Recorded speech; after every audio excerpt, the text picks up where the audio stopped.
guys, welcome back to Education Academy. It's Poojitha here, and today we're going to be continuing reading Dolphins at Daybreak by Mary Pope Osborne. Last time we read the chapters 5, 6, and 7.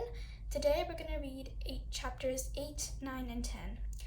In those last 3 chapters we read, I think we got into some problems. We're getting close to the problem in the first 2 chapters. So I think these 3 chapters are going to get close to the solution, and they're going to find a way to get out of the problem. So let's continue reading these chapters. Chapter 8. Swim for your life! Jack moved his arms slowly. He moved his legs slowly. He gently pushed the water out of his way as he did the breaststroke. Calm, calm, he told himself. Annie swam beside him. They headed for the reef. All was calm. Then Jack saw something out of the corner of his eye. A dark fin was zigzagging through the water. It was heading toward them. I think they're kind of getting close to the problem. Jack wanted to splash. He wanted to yell.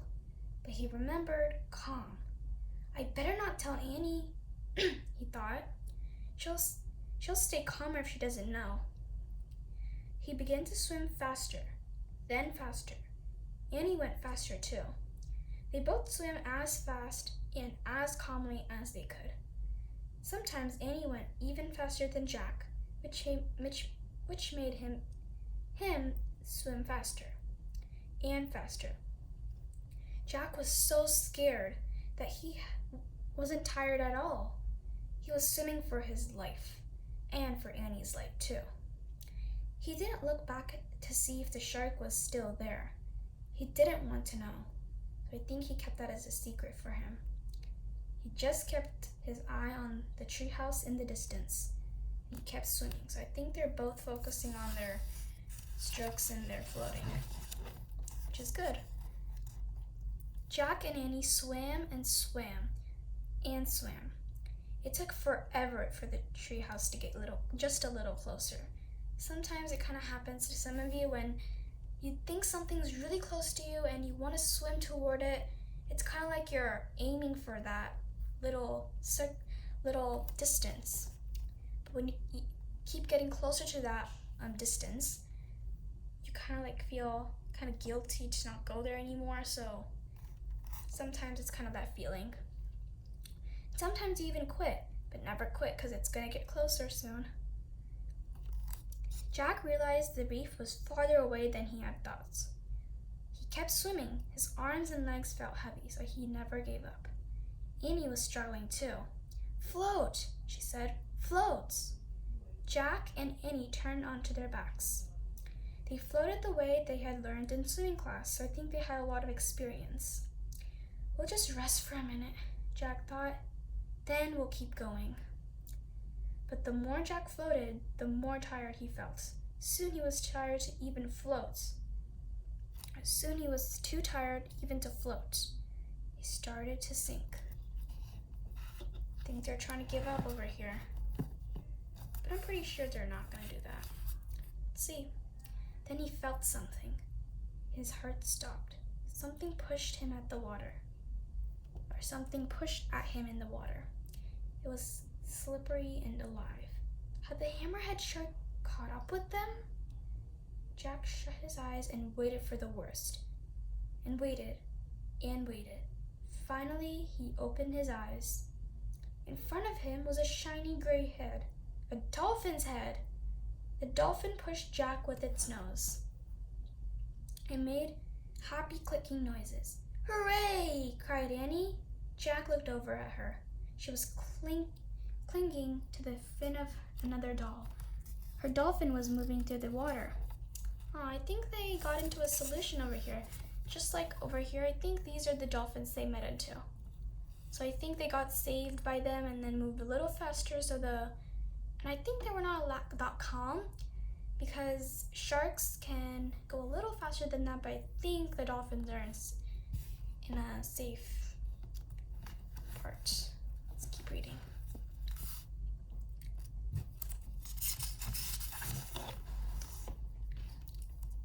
Jack grabbed the fin of his dolphin. Then the two dolphins swam smoothly through the water, pulling Jack and Annie toward the reef. Here's the dolphins they got into, just like in the front of the picture. I think they're just holding on to the fins so they don't have to they can also use their swimming experience with the dolphins. Well, that looks like fun. Okay. This chapter, and we have one more chapter to go. 9. Ouch! The sun shone on the ocean. It sparkled like a diamond. Jack felt safe now. His dolphin was taking good care of him. The dolphins slowed down as they neared the reef. Jack lowered his feet. He felt the bumpy coral. He let go of the dolphin's fin and stood up in the water. Annie stood too. Then she threw her arms around the dolphin and gave her a big hug. "Thank you, Suki," she cried, and she kissed the dolphin's nose. Suki tossed her head and clicked at Annie. "Kiss Sam now," Annie said to Jack. "You're nuts," said Jack, but Sam nuzzled Jack's head. Then he put his flippers around Jack's neck. Jack couldn't resist. He threw his arms around the dolphin and gave him a quick kiss. Sam nodded and made clicking sounds like laughter. Then he turned to Suki. The two dolphins chatted to each other for a moment. Then they nodded at Jack and Annie and swam gracefully away. "Bye, Suki. Bye, Sam," Annie shouted. "Thanks," Jack shouted. I think I was right. I think they got into a little solution. Never know. I think they might get into another problem. The dolphins leapt high into the air. Then they dove back into the water with a splash. Jack and Annie laughed. "I wish we could swim like that," said Jack. Jack and Annie watched the dolphins until they disappeared. "I miss them already," Annie said softly. "Me too," said Jack. He sat down in the shallow water. "I'm really tired," he said. Annie sat beside him. "Me too," she said. The warm water lapped around their shorts and t-shirts. Jack pulled up his pack. He took out his glasses and put them on. They were blurry with the water. So I think whatever is in Jack's pack was all of it got wet. I think his notebook got wet too. "Guess what?" said Annie. "What?" said Jack. "I saw the shark when we were swimming," Annie said, "but I didn't tell you. I wanted you to stay calm." Jack stared at her. "I saw it too. I just swam faster so you would swim faster. And I swam faster so you would swim faster," said Annie. "I guess we swam double fast then," Jack said. I think they're thinking of the same thing. "Guess we swim double fast now," Jack said. He shook his head with wonder. "What now?" said Annie. "We go home," said Jack. "But we haven't solved Morgan's riddle yet," said Annie. Jack sighed. He put his notebook out of his pack. It was soaked. I was right. All of his stuff got soaked, I think. He pulled out the ocean book. It was soaked too. "We failed," he said. "My research is all wet. We'll never be master librarians now." Jack put everything away. "Let's go," he said sadly. He stood up and he stared across the pink reef toward the treehouse. Annie followed them. Annie followed him. "Ouch!" Annie said. "What's wrong?" Jack looked back. "I stepped on something." Annie bent down to rub her foot. "What?" said Jack. "A shell?" "Yeah, this." She picked up a large gray shell. Boy, is it rough. Rough and gray as a rock. And plain as plain can be, whispered Jack. They had found the answer. The shell looked like a clamshell, only bigger with more ridges. Ridges are kind of like bumps on the rocks that kind of get texture on the rock. "How could this ugly shell be the answer to the riddle?" said Annie. What about the part that says, "There's great beauty in me"? Wait, research, said Jack. He opened the ocean book. The pages were stuck together, but he were able to turn a few. He found the picture of the gray shell. He read, "Divers search for oysters in deep water, but sometimes oysters wash up on reefs or beaches. Inside some oysters you can find a pearl. The pearl's natural beauty makes it a treasure." "It must have a pearl in it," said Jack. "I think that must be the treasure, or the answer to the riddle." Here's the shell, and I think inside there's a pearl. I think this is cracked open. I think that's where the pearl is. Look at him reading. I think I can see that's soaked up because it's making like the sand stick on the backpack.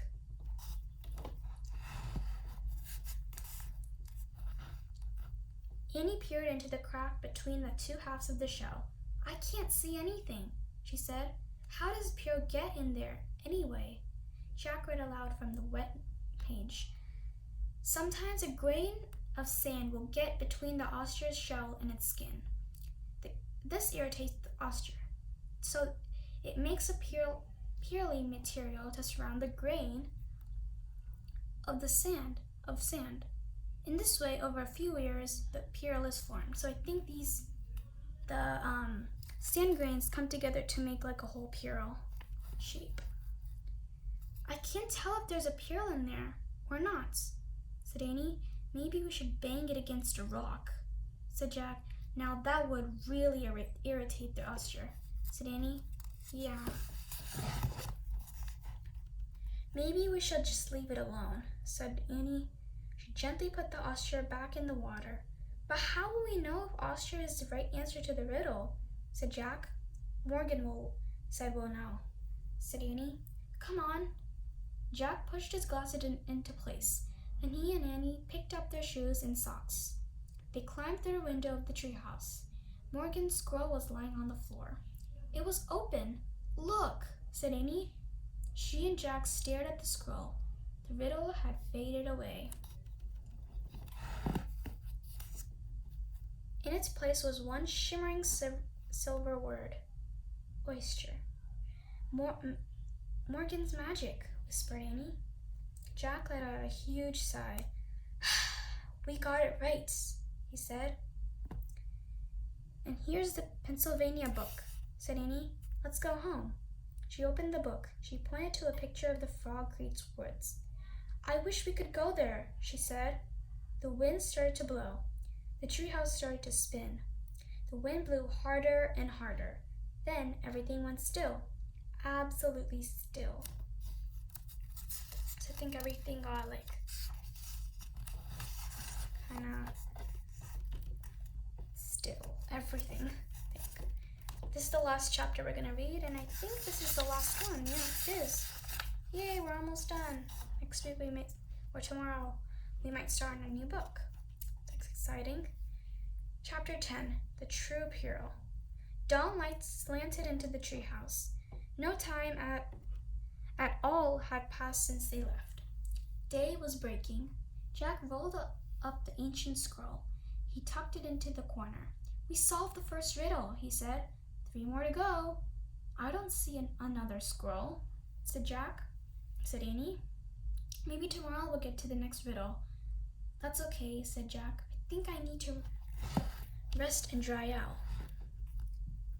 His t-shirt and shorts were still soaked. His backpack, too. Only his shoes and socks were dry. "And this needs to dry out, too," said Annie. She put a wet ocean book in a patch of sunlight. Then Jack and Annie climbed down the ladder. They walked through the woods, through leafy shadows and golden light. They left the woods and started down their street. "You know, we should have found the answer to the riddle right away," said Jack. "The oyster was on the reef all along." "I know, but we wouldn't have had so much fun," said Annie. So I think they're not sad because they did not find the riddle. They're kind of happy because they tried and they had so much fun. So they have so much enthusiasm. Fun, said Jack. You call being squeezed by an octopus and chased by a shark fun? Here's their treehouse up there. Here they're walking down the street, or their street. Don't forget the dolphins, Annie said simply. Jack smiled. Right, he said. The dolphins made up for everything. They were fun. I guess they were the true pearl and the oyster, said Annie. Yep, said Jack. I wonder what Sam is doing right now. Sam, Annie grinned at him. You're nuts, she said. They climbed their steps and went into their house. We're back, Annie shouted. Did you get your shoes wet? Their mom called. Not one bit, called Jack. Then he and Annie slipped up the stairs to change their clothes. I think your mom's been waiting for a long time there. Oh, we're done. And there's some more books we might need. Make sure you check out this website, because I think this is the kind of more riddles, fun puzzles, exciting sneak previews of the next book, games, puzzles, and other fun activities, contests with super prizes, and much more. I think I kind of like this book. Let's read this author now. Thinking we'll be done by now. Mary Pope Osborne. She's the author of this book. Mary Pope Osborne is the author of many novels, picture books, story collections, and nonfiction books. Her New York Times #1 best-selling Magic Tree House series has been translated into numerous languages around the world.